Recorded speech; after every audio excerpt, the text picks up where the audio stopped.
নমস্কার বন্ধুরা, শ্বশুর বৌমার রান্নাঘর অ্যান্ড ব্লগ চ্যানেলে সকলকে স্বাগত। আশা করি আপনারা সকলে ভালো আছেন। আজকের রেসিপি মুচমুচে পেঁয়াজি, যা আমাদের সন্ধ্যার আড্ডার কথা মনে করিয়ে দেয় বা দুপুরের খাবারের মেনুতে ডালের সাথে। খাবার সোডা ব্যবহার না করে কিভাবে ঠান্ডা হওয়ার পরেও মুচমুচে থাকবে পেঁয়াজি, সেটাই শেয়ার করব। তাহলে দেখে নেওয়া যাক। পুরনো বন্ধুদের পাশে থাকার জন্য অনেক অনেক ভালোবাসা। আর নতুন বন্ধুরা আমাদের রেসিপিগুলো যদি ভালো লেগে থাকে সাবস্ক্রাইব করে দেওয়ার অনুরোধ রইল। পাশে থাকা বেল আইকনে ক্লিক করলে পরবর্তী ভিডিওগুলো সবার আগে আপনাদের কাছে পৌঁছে যাবে। সবার প্রথমে একটি বড় বোলের মধ্যে আমি এইখানে 5টা বড় সাইজের পেঁয়াজ কেটে নিয়েছি। কুচনো পেঁয়াজের মধ্যে দেব ঝালের জন্য কাঁচা লঙ্কা। এখানে আমি কাঁচা লঙ্কাটা কুচিয়ে নিয়েছি, আপনারা চাইলে থেতো করেও দিতে পারেন। আর স্বাদের জন্য লবণ, 1 চা চামচ হলুদ গুঁড়ো, বড় কাপের 1 কাপ বেসন, দেব সুজি। সুজির পরিমাণ বেসনের 4 ভাগের 1 ভাগ, তবে সুজি কিন্তু অবশ্যই ব্যবহার করবেন। এবার সামান্য জল দিয়ে মেখে নেব। জলের পরিমাণ একদম অল্প, কারণ পেঁয়াজটা যখন মাখা হবে তখন কিন্তু পেঁয়াজ থেকে জল ছাড়তে শুরু করবে, সেই কারণে জল একদমই অল্প করে দেবেন। পেঁয়াজটা কিন্তু খুব ভালো করে বেসনের সাথে মাখতে হবে। পেঁয়াজ যত বেসনের সাথে মাখবেন তখন দেখবেন পেঁয়াজটা মজে গেছে এবং পেঁয়াজের থেকে সামান্য যে জল ছাড়তে শুরু করেছে সেটাতেই কিন্তু বেসনটা মাখা হয়ে যাবে। গ্যাসের ওভেনে কড়াই বসিয়ে কড়াইটা ভালো করে গরম করে নিয়ে দিয়েছি সাদা তেল।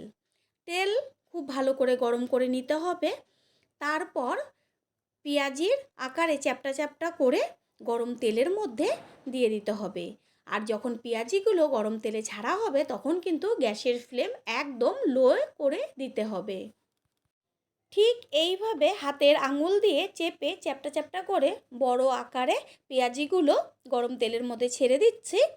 আর যে কোনো কিছু ভাজাভাজির ক্ষেত্রে গ্যাসের ফ্লেম কিন্তু লো টু মিডিয়ামে ভাজলে পরে খুব সুন্দর, ভাজাটা ভেতরের দিকটা খুব সুন্দর হয় আর ওপরেরটাও পুড়ে যায় না। ঠিক এইভাবে গ্যাসের ফ্লেম মিডিয়াম টু লোয়ে রেখে যদি পেঁয়াজিগুলো লাল লাল করে ভাজা হয় তাহলে কিন্তু এত সুন্দর মুচমুচে হবে না যে ঠান্ডা হয়ে যাওয়ার পরেও ঠিক সেম মুচমুচেই থাকবে। পেঁয়াজিতে কিন্তু আমি কোনো রকম লঙ্কার গুঁড়ো ব্যবহার করিনি, কাঁচা লঙ্কাই ব্যবহার করেছি, তবুও এত সুন্দর কালার এসছে দেখাই যাচ্ছে। পেঁয়াজি ভেজে নেওয়া হয়ে গেল, এবার তেল ছেঁকে তুলে নেব।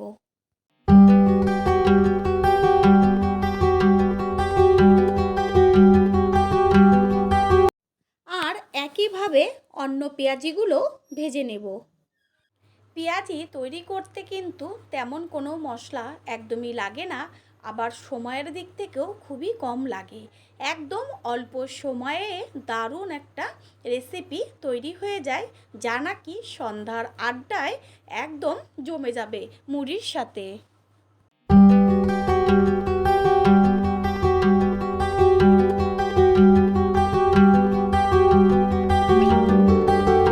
সমস্ত পেঁয়াজিগুলো কিন্তু একদম ভাজা হয়ে গেল, তৈরি হয়ে গেল আজকের রেসিপি মুচমুচে পেঁয়াজি। আশা করি রেসিপিটি ভালো লাগবে। আর যদি ভালো লেগে থাকে লাইক, কমেন্ট ও শেয়ার করে অবশ্যই জানাবেন। আপনাদের দেওয়া একটা লাইক, একটা শেয়ার কিন্তু আমাদের কাছে অনেক অনেক গুরুত্বপূর্ণ, তাই কেউ লাইক দিতে ও একটা শেয়ার করতে ভুলবেন না।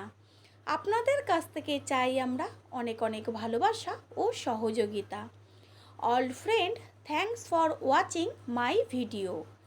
আপনারা সকলে ভালো থাকবেন, সুস্থ থাকবেন। আবারও দেখা হবে অন্য কোনো রেসিপির এপিসোডে।